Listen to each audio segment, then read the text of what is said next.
It's grilling season, baby. Get ready for that summer cookout. But not everyone has convenient access to high-quality meat. Luckily, ButcherBox believes everyone deserves high-quality, humanely sourced meat. It couldn't be easier. Just sign up, and ButcherBox ships a curated selection of high-quality meat right to your home every month. ButcherBox is the most affordable and convenient way to get healthy, humanely raised meat at around just $6 per meal. Free shipping nationwide, except Alaska and Hawaii. Right now, new members will receive free bacon for life when they sign up. Just go to butcherbox.com/listen. That's a package of free bacon in every box for the life of your subscription when you go to butcherbox.com/listen.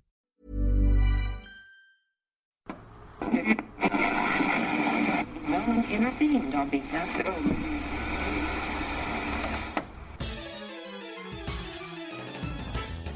And now, coming to you live from atop the Goldenrod City radio tower, it's the one, the only, Puckle TCG Cast! Hello, and welcome to the 88th episode of the Puckle TCG Cast with your host, Basket. Today we're looking into the meta impact of battle styles, and oh boy, did the battle styles mix it up. But it ain't just me today, folks. Today we've got none other than Seth Vilo _ the Aurora from Georgia. How's it going, man? Hello. It's good. 88 episodes? Wow. That's a lot of I know, man. I want to do something for the 100th episode, but I'm extremely intimidated by it. We've got a while for that. Like, that's a year from now, quite literally. So.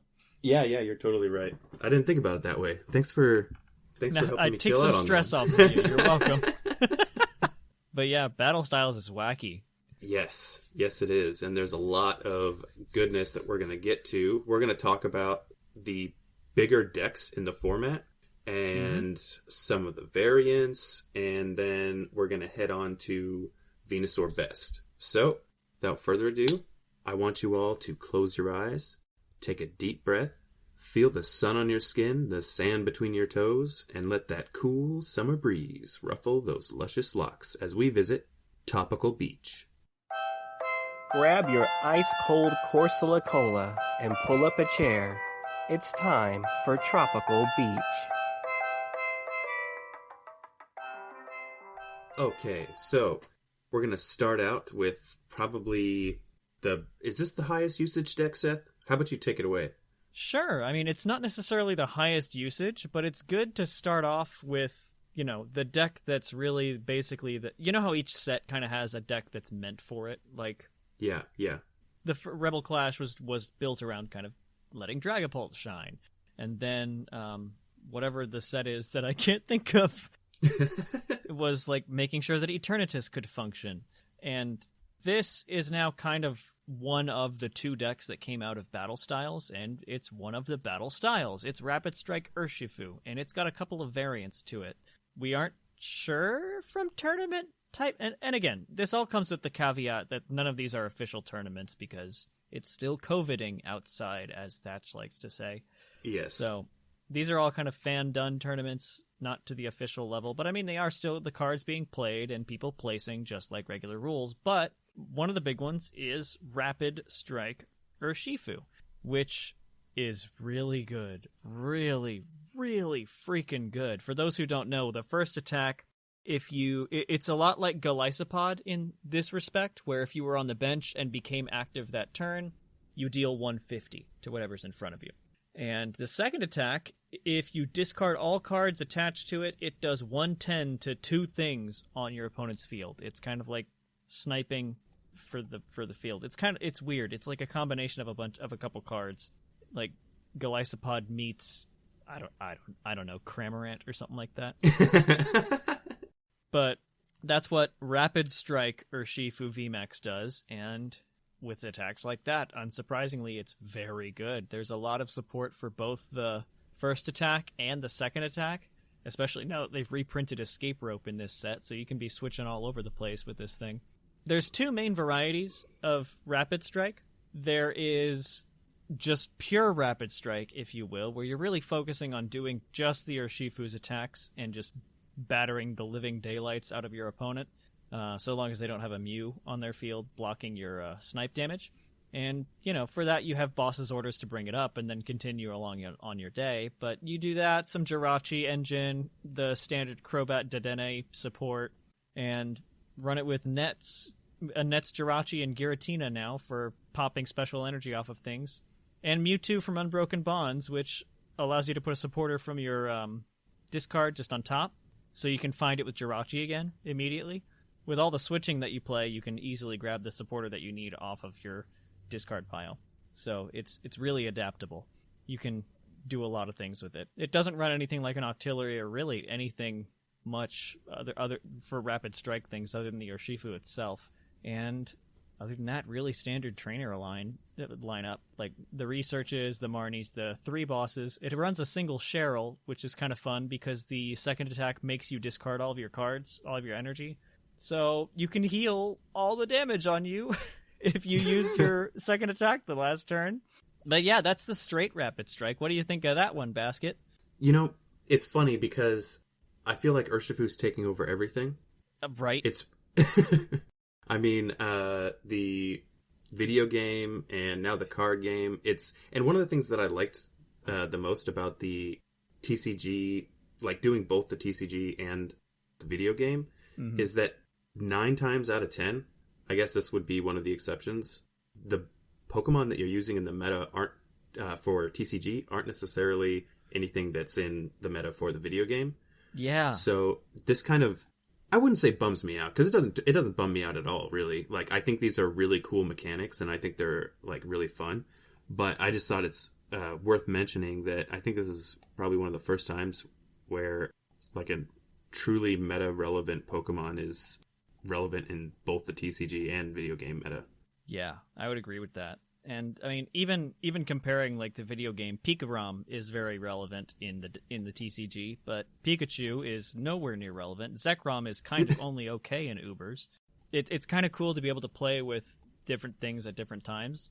That said, I will say that it was in the OU Smogon stuff, it was the single strike variant that was the most problematic. That's what got it banned to Ubers. So it is kind of cool to have Rapid being the good one here, and Single Strike being the kind of B-tier one in TCG. So you still get kind of that feeling, a little bit. So that's kind of neat. Weren't they kind of waffling back and forth in the VGC for a little while?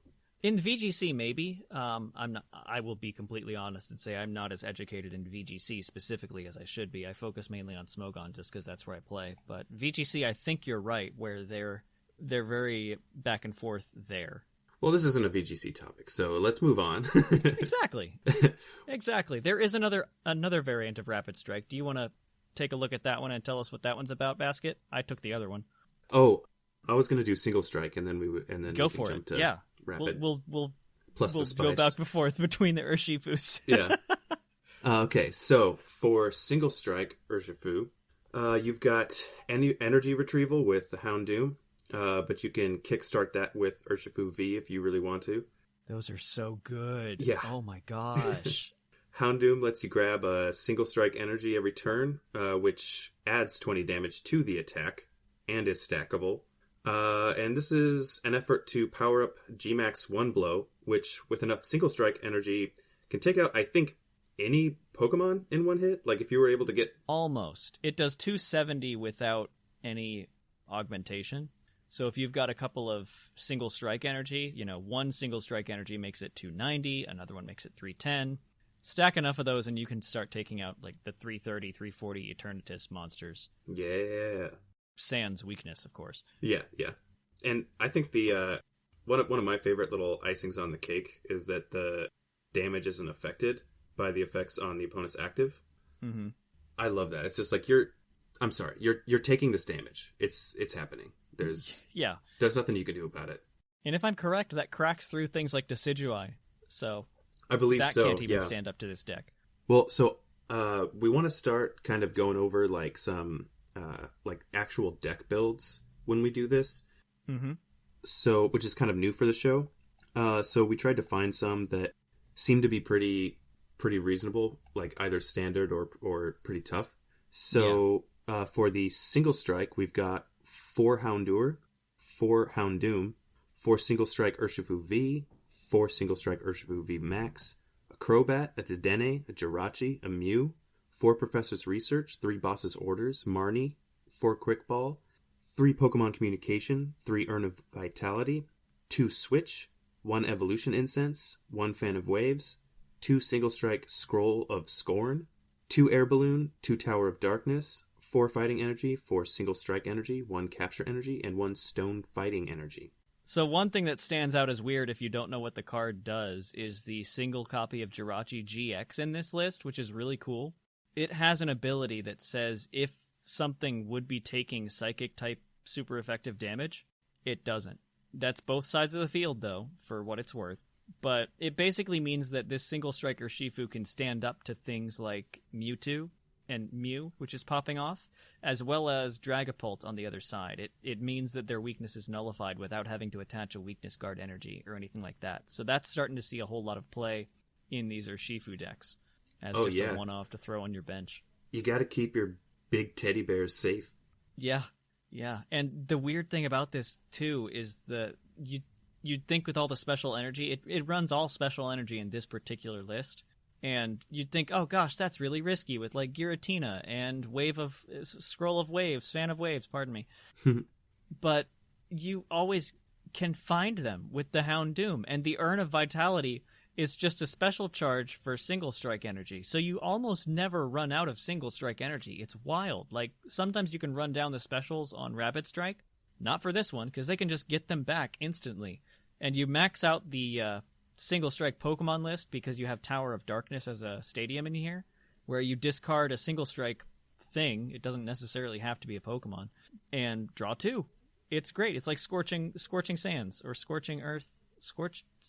What was that? What was that stadium? Whatever. Scorched Earth. I can't. I don't know. And the other cool thing about there's so much synergy with single strike that Rapid just doesn't have because the cards are better. But single has so much built-in synergy with itself. Like Houndoom, the caveat to attaching a single strike energy to something and accelerating that energy is you drop 2 damage counters on the thing that you attach to.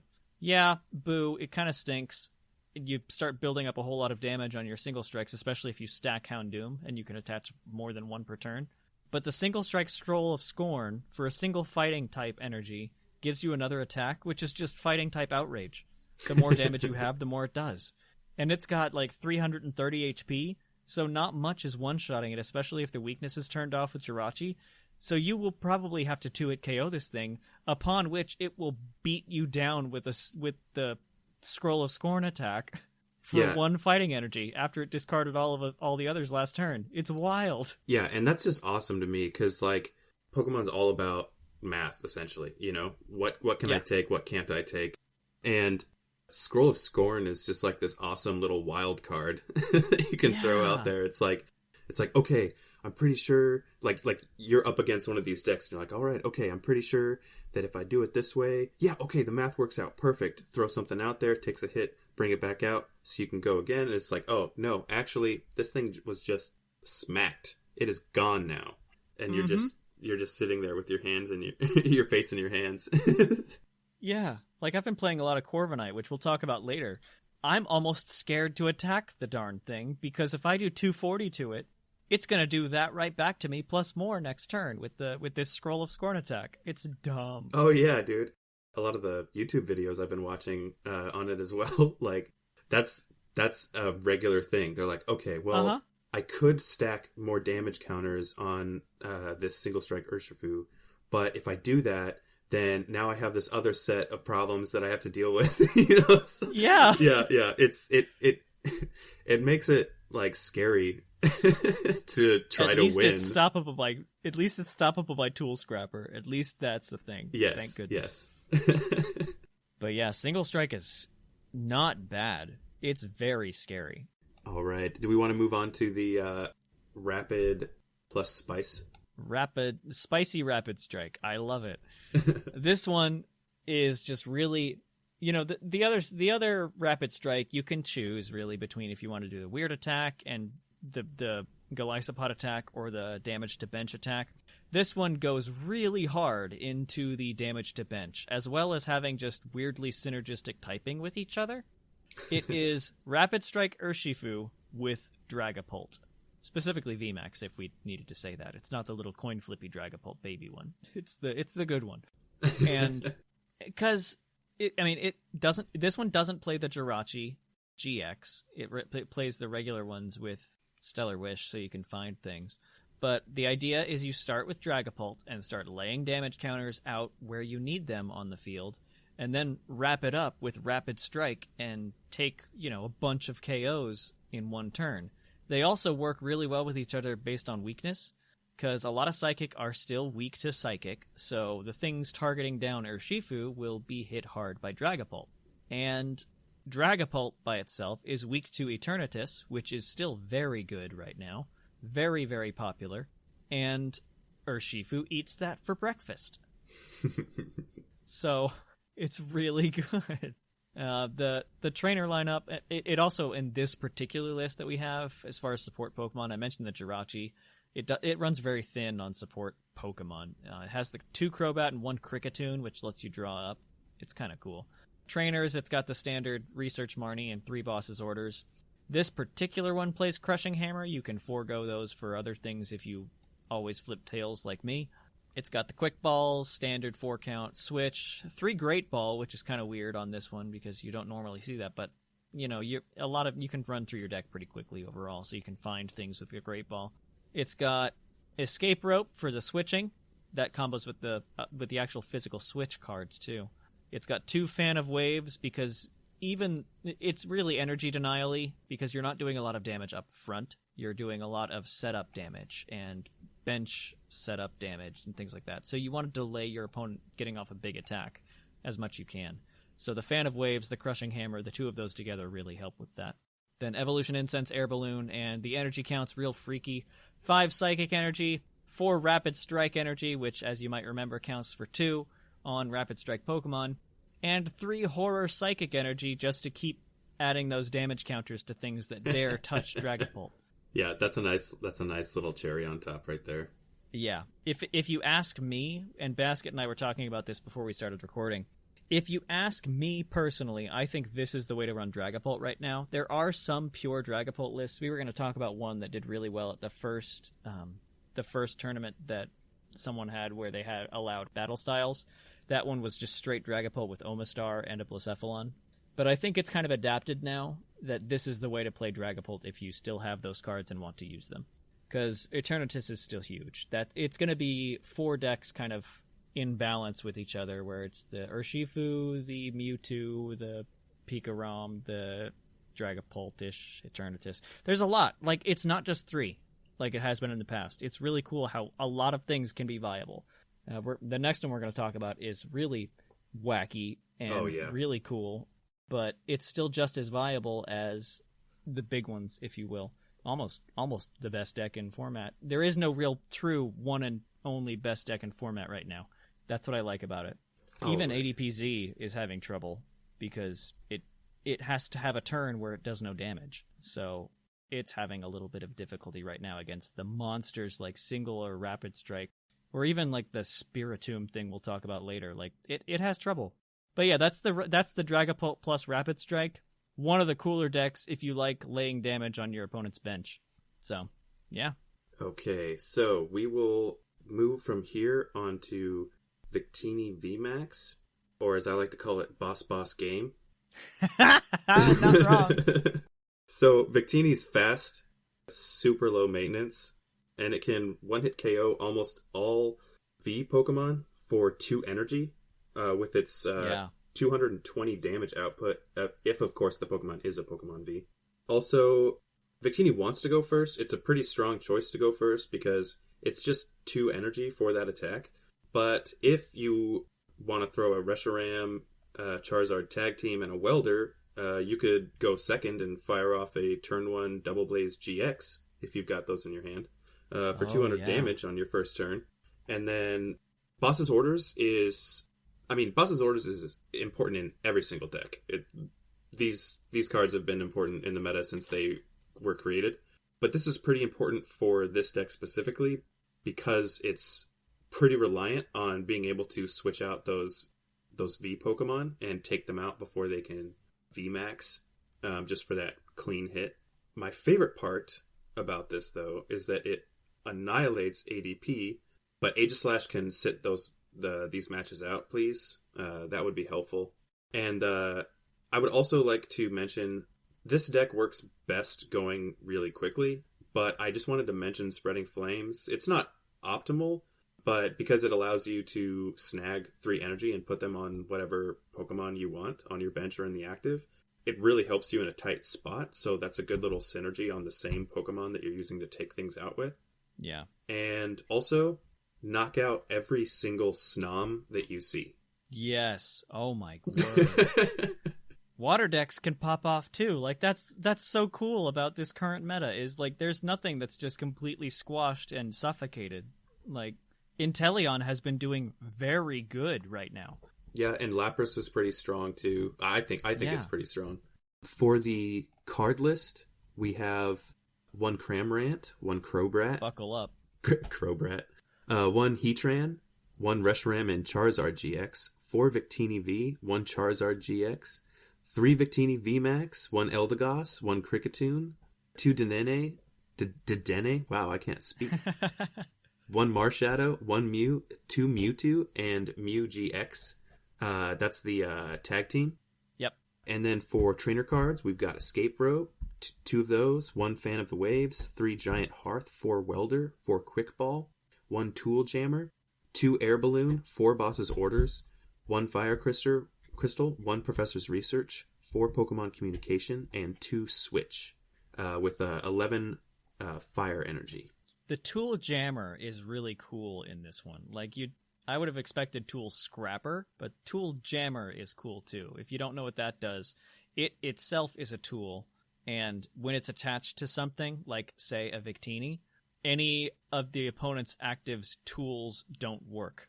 So, for instance, if you put a, giant crystal, or whatever, the thing that adds 30 health, on a Zacian, or a metal goggles on a Zacian, I don't know, something like that. Something that allows a V to avoid the 220 damage.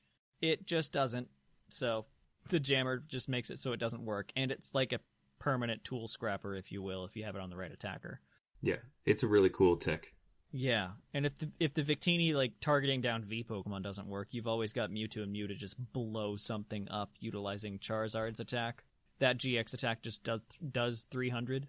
So you've got options. That's what's cool about this deck. It has a lot of ways around a lot of different opponents. Yeah, and so there's 4 Welder in here, and that's to power up your other ones if you can't get Victini running, or there's something weird going on with their deck where they don't have a lot of V Pokemon, because Welder's definitely not needed. I mean, you're just putting the 2 Fire Energy down there, but it super helps out when Victini can't do its job. Mm-hmm. Or if you miss one, like you are not behind if you just miss an attachment on a Victini, because its cost only is 2 Fire Energy. So yeah, for a Welder, you've got it fully powered. Yep, it's wild. This is one of the other decks I want to build and play with. One thing to note: the Victini V you want to use, there are 2, is the one from Sword and Shield base set, not the one that came out with Battle Styles. That one's not as good as the Sword and Shield one, just attacks wise. So. All right, let's move on to our favorite bird. My baby! I want it to work so badly, and I'm having so much bad luck with this poor deck. I'll get it, though. I've just got to find the right list, and I feel like this one we're going to look at is a good start. I've already made a couple changes on my own personal one, but Corviknight VMAX is super cool, and the whole idea is you do 240, you move those energies off utilizing Bronzong that came out in this set, because it lets you just move Steel-type energy whenever, wherever you want. Not limited in a turn or anything, it's just whenever and wherever. So you do 240, you absorb a hit, then you use the new supporter card, Cheryl, which allows you to heal all damage from all of your evolution Pokemon, and if you do that, discard all energy attached to them. So with Bronzong, just yanking all the energy off of the Corviknight, you just heal it completely, and then you put the energies back, and rinse and repeat. So the deck list idea that we've got here that looks really good, in my opinion, having played a lot of Corviknight. It's a 3-3 line of Corviknight VMAX. It's a 2-2 line of Bronzong, And you want to use, there's some debate on the Bronzor that you want to use. Go ahead and use the one from Battle Styles, because in a meta where Dragapult is popping off, 60 HP is better than 50 HP. So, yeah. Because the other one lets you evolve on turn 2 if you go second. It's okay. It's not as good as just reliably being able to set it down versus a Dragapult list, because that feels bad, yo. Then it's got 2 Crobat, 2 Zacian V as a basic steel type that you can target. You can bounce between the Corviknight and the Zacian to do 230, 240 back and forth, because each one of them has the little thing saying, you can't use this attack next turn. So, okay, I'll just move all 3 of the energy from the Corviknight to the Zacian. The Corviknight has free retreat, too, so even easier. Like, that's wild to me. It also lets you set up early before you've gotten the Corviknight out, before you've gotten the Bronzong out. You can start setting metal energy on the field using Intrepid Sword. It's very good. You've also got an Eldegoss here to find any supporters that you need, particularly the Cheryl, if you need a heal or, boss for game, something like that.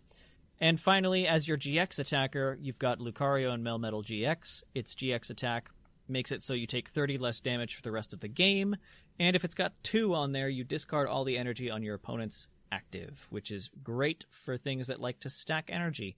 For instance, a single strike Pokemon that's almost fully charged up. You can just be like, no, those are gone now. So, real handy there.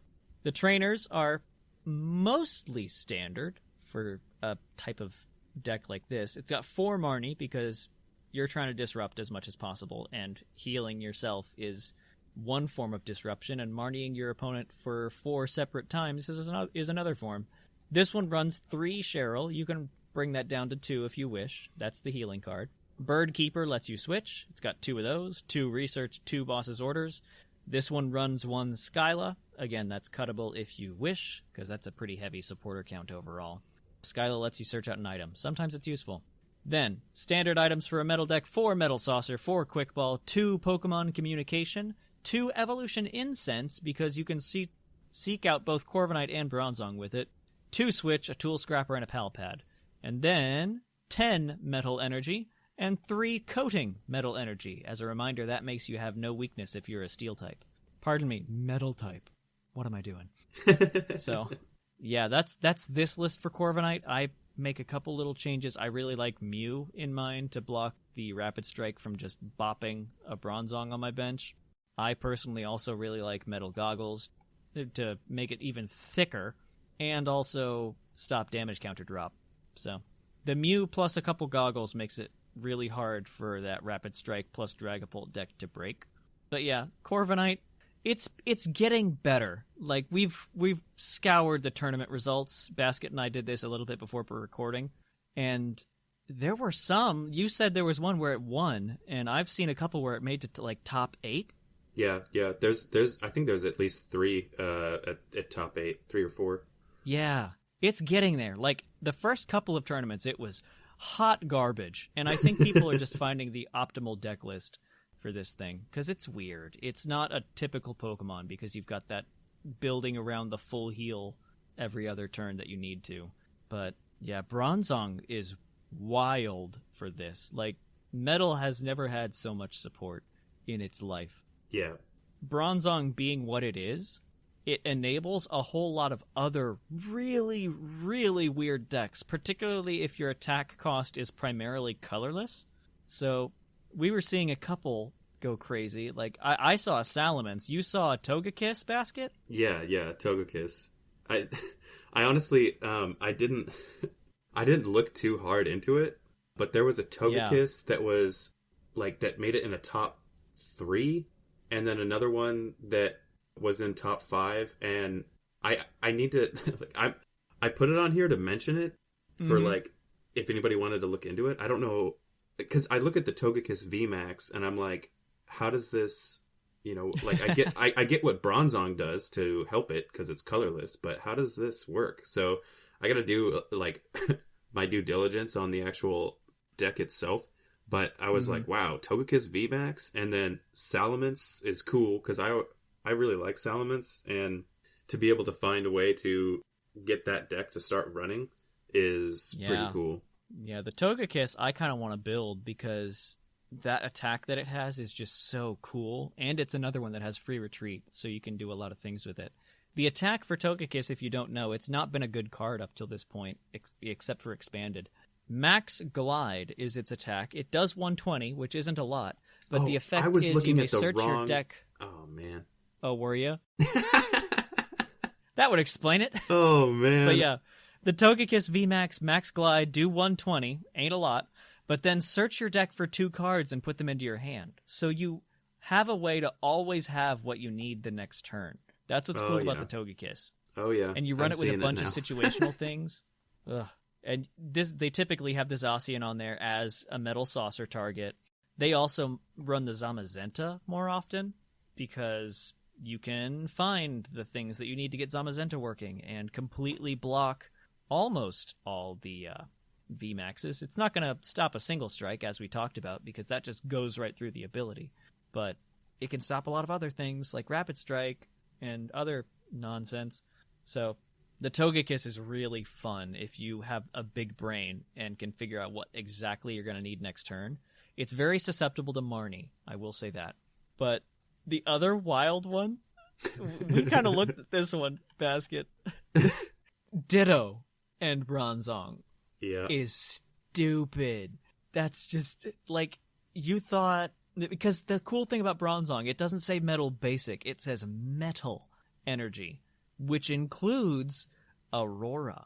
So, you can be laying down Aurora Energy on top of Metal Energy to just fill out any attack costs, and start moving the Aurora Energy around to whatever it is that you need to take on whatever you're facing. It's absolutely ridiculous.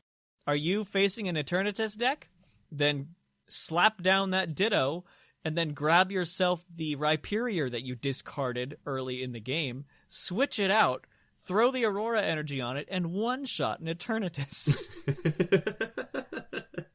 It's stupid. Absolutely dumb. The Indeedee is even lethal because it's got the Psychic, and it does more damage for each Psychic the opponent's active has. Mewtwo likes to stack a lot of energy. So if they drop a Mewtwo, which is kind of something that you kind of can't expect in current meta, because it can be dropped all of a sudden out of nowhere, and just suddenly you have to look at your opponent's discard pile.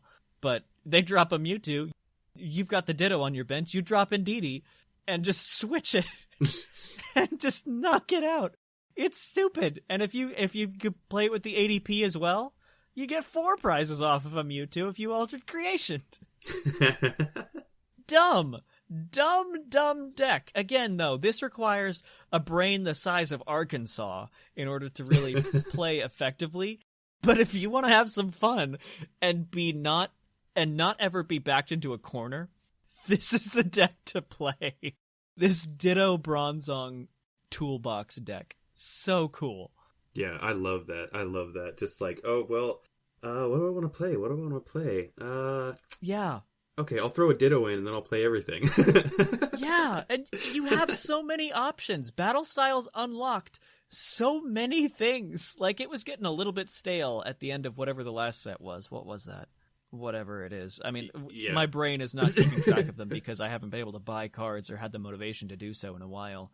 But, like, Battle Styles just makes it so it's so cool to play things again. Between the new cards and the reprints and sudden synergies that didn't happen before, it's crazy. Yeah, I'm getting excited again. Yeah. If I could ever find some cards at Target, maybe I'll go actually purchase them, but that's not looking likely. All right. So, with that, we will move on to our favorite part of the show. Yeah.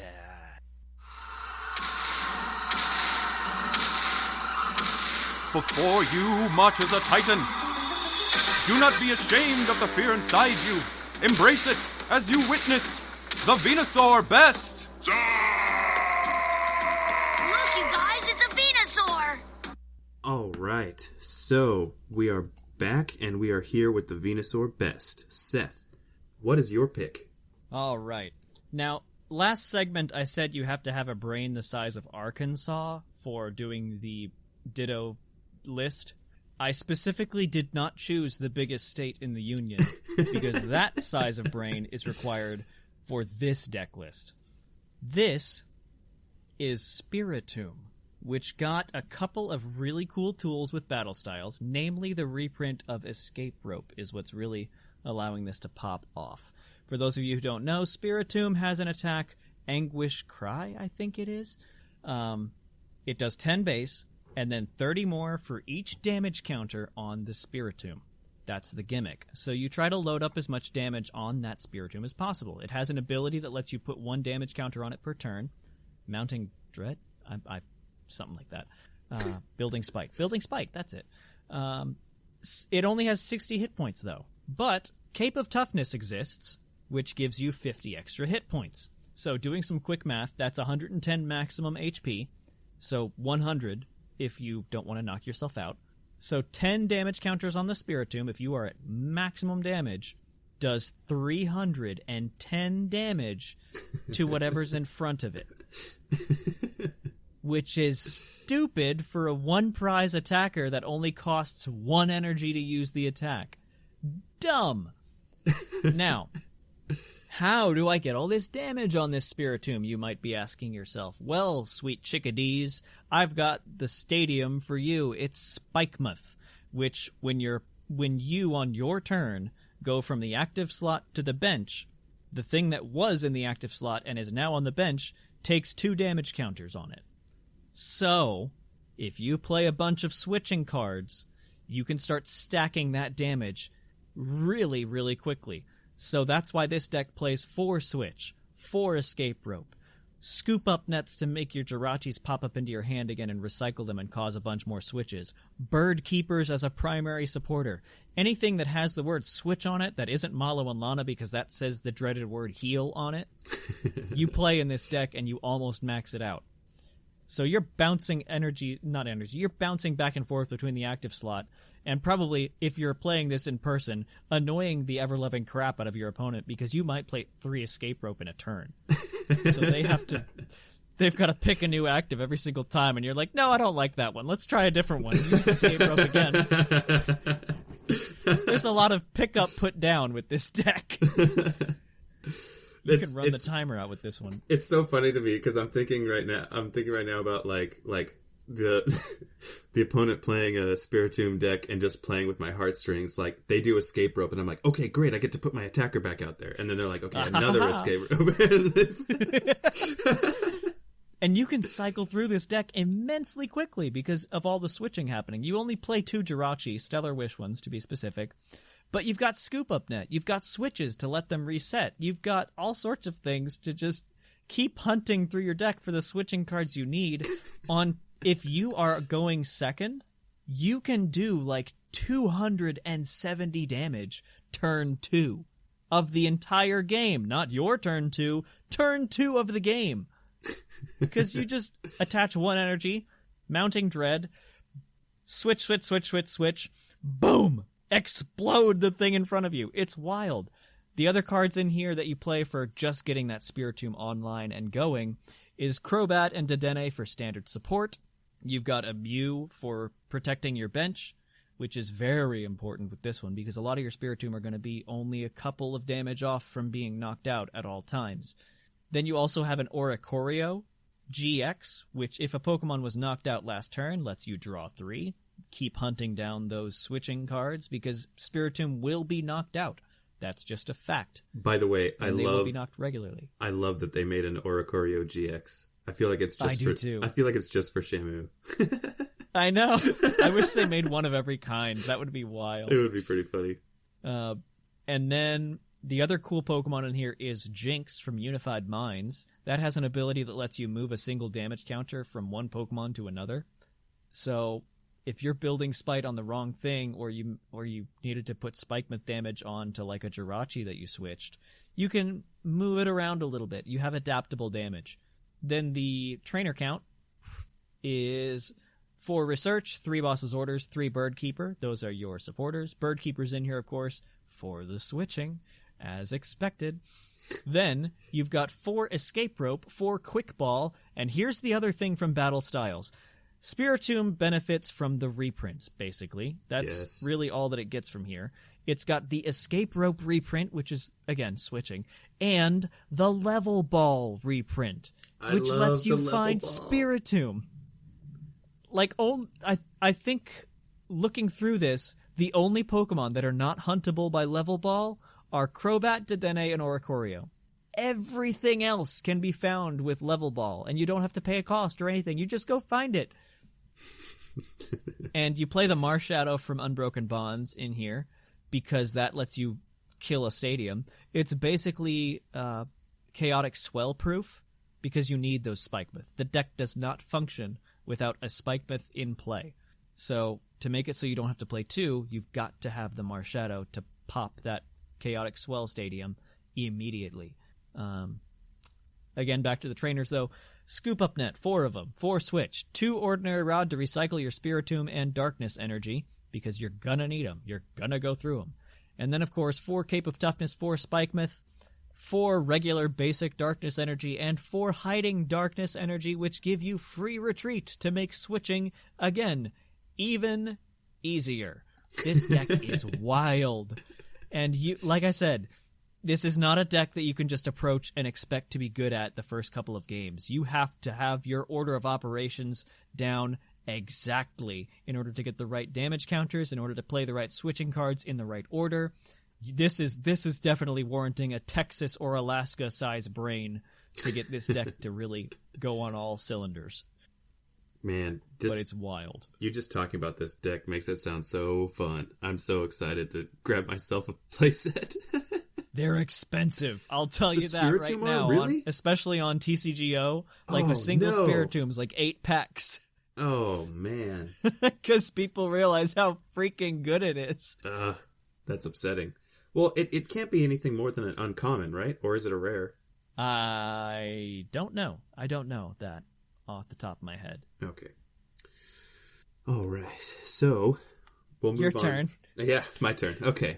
So, this one actually has a recurring Pokemon from a previous Venusaur Best in the deck, which I find fantastic. But this deck is the Tapu Koko VMAX with Electrode and Omastar. So, this deck focuses on using a combination of Tapu Koko, Electrode, and Omastar to try and force the opponent's active to stay in for 2 to 3 turns so you can knock it out, while limiting your opponent's hand size and therefore their options to get out of the active. Ideally, you have Tapu Koko, then you VMAX him on the next turn, or whenever you can throw that out there. But you place your energy for your turn, and then you make Electrode self-destruct, and he does what he does, blows up and goes and gets 2 lightning energy, and then you throw him on the Tapu Koko. And now Koko has all the energy it needs to swing its attack max shot for 180, which also has a secondary effect, which is part of the whole thing here, where if your opponent has less prize cards than you, then it leaves the active paralyzed. So that's how it works. Yeah. That's why you do Electrode with it. Oh my gosh. Yeah, because then the Electrode dies, and then they've got 1 less prize card that they just picked up. So now they're lower than you are, and my word! And now you're paralyzing every single time that you swing. And the right. Okay. So then it leaves the opponent's active paralyzed. So Omastar here, he comes in handy because his ability stops your opponent from using item cards if they have more Pokemon on the bench than you. Oh my god, which they will, because you're killing your own Pokemon! Exactly. So, oh my gosh! So this effectively leaves only... So if Omastar's out, this effectively leaves only 2 supporters, Birdkeeper and Mallow and Lana. Mallow and Lana's 1 card, to remove their Pokemon from the active. Oh, wow. Yeah. And then you're using Marnies and reset stamps to help limit their hand size, which gives them less options during their turns. Oh my god, and the reset stamp combos with the Electrode. Yes. Oh, I hate this deck. Oh, I hate it. Isn't it? Oh man, it's delicious. I would be so mad if I was playing against this, but so happy if I was playing it. So there are obvious problems with this deck. One of the more important being its weakness to fighting. Urshifu. You got something in your throat there. Yeah. Now, so why did I choose this deck? One, because it's spicy. Oh yeah. And two, oh my gosh, yeah. And two, because it actually works. So, by not being able to use the items increases the likelihood that they add Pokemon with abilities to the bench also, which helps, which goes against their best interest, obviously, with Omastar's, whole deal. And then,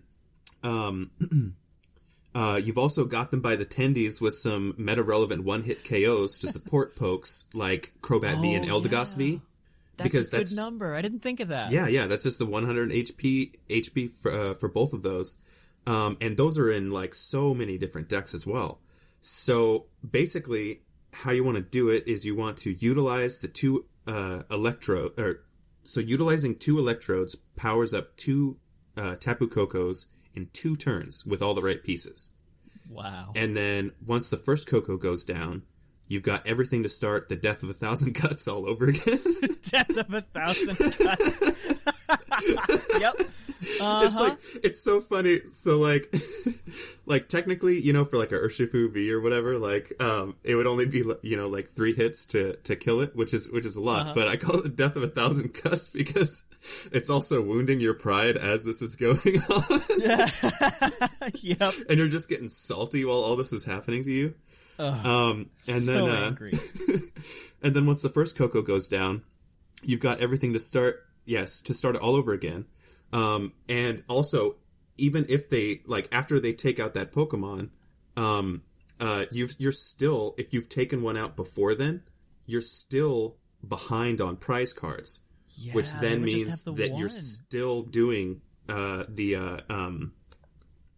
leaving them paralyzed after every hit. Oh. The Permapara and reset stamp to 1. Yeah. Ugh. Yeah. Vomit.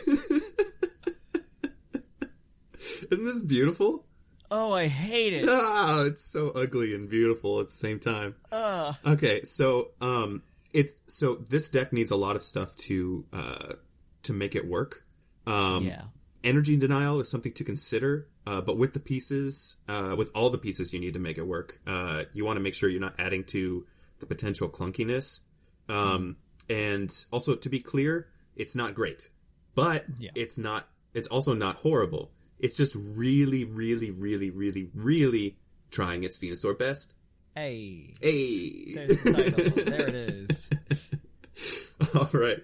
Okay, so that'll be the show for the day. Or for the month. For the day, too. For the day, too, yeah. Seth, thank you so much for coming on. Hey, my pleasure. I get to gush about random decks that are doing great and some memes every now and again. Oh, yeah. I enjoy it. All right, and thank you all for listening. I appreciate it so much. Thank you.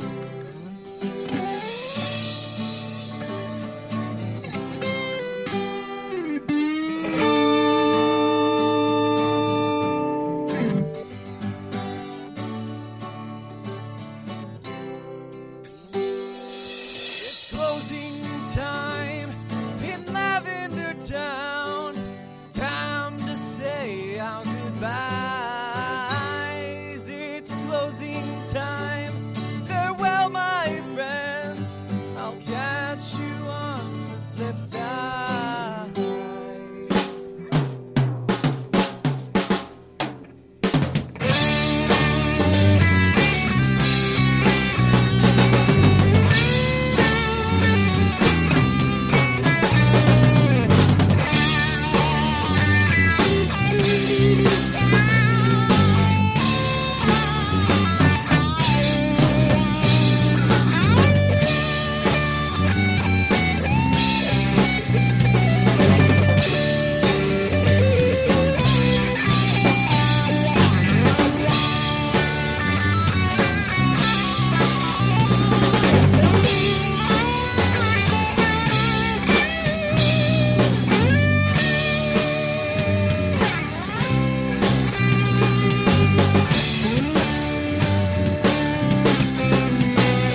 Did you know this podcast is powered by Acast?